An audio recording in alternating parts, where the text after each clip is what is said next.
ഇത് പെരുന്നാൾ തലേന്നത്തെ വീഡിയോ ആണ് കേട്ടോ. പെരുന്നാൾ കഴിഞ്ഞ് അടുത്ത പെരുന്നാൾ വരാനായി. ഇപ്പോഴാണോ നീ വീഡിയോ ഇടുന്നതെന്ന് ചിലരെങ്കിലും ചിന്തിക്കും. ഒരു പനി അങ്ങോട്ട് പിടിച്ച് അതിന്റെ മന്ദഗതിയിലുള്ള ദിവസങ്ങളായിരുന്നു കടന്നു പോയിക്കൊണ്ടിരുന്നത്. ഇപ്പോഴീ വോയിസ് കൊടുക്കുമ്പോഴും നല്ല തലവേദനയാണ്. പിന്നെ ഇതൊക്കെ ഒന്ന് എഡിറ്റ് ചെയ്തിട്ട് വേണം ഗാലറി ഫുള്ള് ഡിലീറ്റ് ചെയ്തൊന്ന് സെറ്റ് ആക്കാൻ. പെരുന്നാൾ തലേന്ന് ആയതുകൊണ്ട് ഫുൾ ഒന്ന് ക്ലീൻ ആക്കുന്ന ഒരു പണിയായിരുന്നു കേട്ടോ. രാവിലെ മുതൽ അതൊക്കെ കഴിഞ്ഞ് ഒരു 3 മണിയൊക്കെ ആയപ്പോഴാണ് ഞാൻ കുളിക്കണത്. ഇപ്പോഴാണ് ഞാനായത്. എന്തൊരു സുഖം. അതിന്റെ ഫ്രഷ്നെസ്സിൽ നമുക്ക് ഉച്ചഭക്ഷണം അങ്ങോട്ട് പാസ്സാക്കാം അല്ലേ.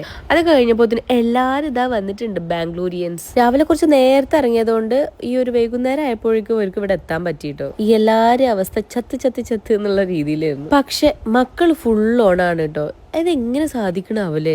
വരുന്ന വഴിക്ക് റോട്ടിൽ മാങ്ങ വീണെടുക്കണ കണ്ടിട്ട് മമ്മിയും ബാബിയും കൂടി ഇറങ്ങി പെറുക്കിയതാണ് ഈ മാങ്ങയൊക്കെ. അതിന്റെ കഥ പറഞ്ഞു തരുന്നു കേട്ടോ ജിനു ഡീറ്റെയിൽ ആയിട്ട്. കാരണം അവക്ക് വൊമിറ്റിങ്ങിന് വേണ്ടി നിർത്തിയ സ്ഥലത്തു നിന്നാണ് ഇതൊക്കെ കിട്ടിയത്. അമ്മക്ക് പ്രാണവേദന, മോൾക്ക് വീണവായന എന്ന് പറഞ്ഞ മാതിരി അവള് ഛർദ്ദിച്ചോണ്ടിരിക്കുമ്പോഴാണ് ഇവർ രണ്ടുപേരും ഈ മാങ്ങ എല്ലാം പെറുക്കിയെടുത്തത്. കുറച്ച് കഴിഞ്ഞപ്പോ അപാര മഴയായിരുന്നു. ഒന്നും പറയാനുണ്ടായിരുന്നില്ല. ബാബി ഇവിടെ തുള്ളിച്ചാടി നടക്കുമായിരുന്നു. ബാബി ശരിക്കും ബാംഗ്ലൂർ അല്ലായിരുന്നു തോന്നുന്നുണ്ട്. ഏതോ വെള്ളം കാണാത്ത ഏതോ ഉൾനാട്ടിൽ നിന്നാണ് ഈ വരവ്. അത്രയും തുള്ളിച്ചാട്ടായിരുന്നു കേട്ടോ. അതിന്റെ ഇടയിൽ കൂടെ കാറിന്റെ മാറ്റ് ക്ലീൻ ആക്കാൻ വേണ്ടിയിട്ട് മഴയത്ത് കൊണ്ടിടുന്നുണ്ടായിരുന്നു. വലുതായിട്ടൊന്നുമില്ല, ചെറുതായിട്ട് എവിടെയോ ഒരു കിളി പോയിട്ടുണ്ട്, അത്രേ ഉള്ളൂ. അതൊക്കെ കഴിഞ്ഞ് ഒരു 7-8 ആയപ്പോഴേക്കും ഞാൻ ഈ ഒരു കിടത്തായിട്ടുണ്ട് കേട്ടോ. നല്ല പനിയായിരുന്നു. പിന്നെന്താ ഈ മാറ്റി ഒരുങ്ങി നിക്കണെന്ന് വെച്ചാൽ ഇവരാരെങ്കിലും എനിക്കൊരു സമാധാനം തരണ്ടേ. വാ നമുക്ക് മക്കൾക്ക് ഡ്രസ്സ് എടുക്കാൻ പോവാന്നൊക്കെ പറഞ്ഞിട്ട് പിടിച്ചു വലിച്ചു കൊണ്ടുപോവാണ്. വരുന്നില്ലടാ, എനിക്ക് വയ്യടാന്ന് ഞാൻ 100 പ്രാവശ്യം പറഞ്ഞു. വന്നാ മതി, നിന്നെ ഞാൻ എവിടെയെങ്കിലും ചാരി വെച്ചോളാന്ന് പറഞ്ഞിട്ട് എന്നെ കൂട്ടിയിട്ട് ഉള്ള പോക്കാണ്ട് ബാബി. ഞങ്ങള് വീട്ടിൽ നിന്ന് ഇറങ്ങുന്നതും സുജി ഇങ്ങോട്ട് വരുന്നതും ഏകദേശം ഒരുമിച്ചായിരുന്നു. വഴിയിൽ നിന്ന് ഞങ്ങൾ ജസ്റ്റ് കണ്ടുമുട്ടി. പിന്നെ നമ്മളെ സ്വന്തം കടയായിട്ടുള്ള എൽജോലിൽ എത്തിയിട്ടുണ്ട് മക്കൾക്ക് ഡ്രസ്സ് എടുക്കാൻ വേണ്ടിയിട്ട്. എത്തിപ്പാടൻ ഇവര് മുകളിൽ കയറി നിൽക്കുന്നുണ്ടോ, എന്തിനോ എന്തോ. പിന്നെ ബാബി പറഞ്ഞ വാക്ക് പാലിച്ചു. കൃത്യമായിട്ട് ഒരു സ്ഥലത്തിന്റെ ചാരി നിർത്തിയിട്ടുണ്ട് കേട്ടോ.